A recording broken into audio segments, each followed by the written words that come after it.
The rustling sound of dried leaves, black and brown under my feet, make me known.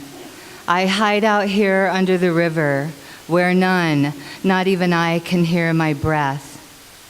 It is here I become empty compared to this intricate landscape. In this place, I am not poor, I have not been beaten, and I am not afraid. I am like a crab, like a cocoon, like the yolk inside the egg. I am alone except for the river and my herstory. Snow settles over the tall grasses, weak color and pale.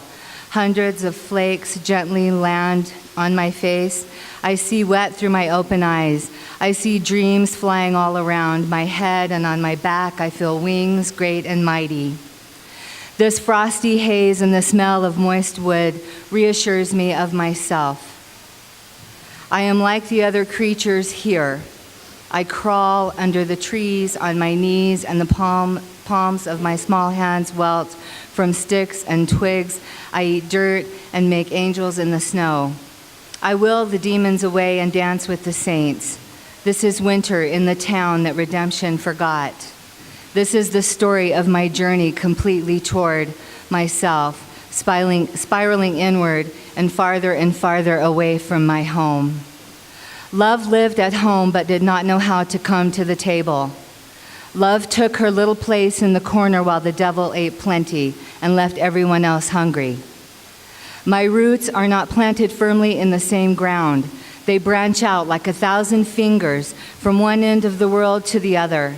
I am duality. I have two rivers running through my veins. One is white, the other brown, and both are rough and choppy.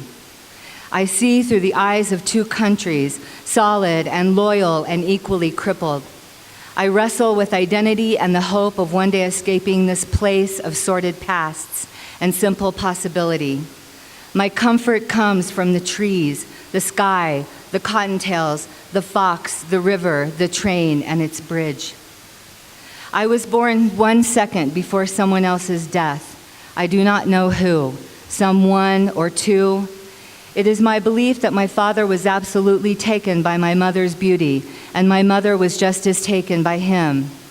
It must have been a beautiful coming together, the dashing Latino gentleman and the blonde movie star-like maiden. My mother was raised in an orphanage in the South, and my father was first-generation Mexican, the youngest of his tribe.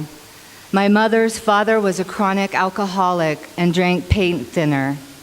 My father was pretty much raised by his sister and her husband. I do not think that either of my parents ever tasted their mother's milk, never had the raw and plentiful and primitive delight of sucking their mother's breasts. Therefore, their children were deprived as well. When the devil cuts the cord, the angels sigh in heaven. It must rain heavily somewhere from all the tears they shed. It is not really the devil that cuts the cord. It is like the devil. It is like the absence of light. It is like breathing in cotton. I was born of this world in the year before someone learned to write. I do not know who, someone or two.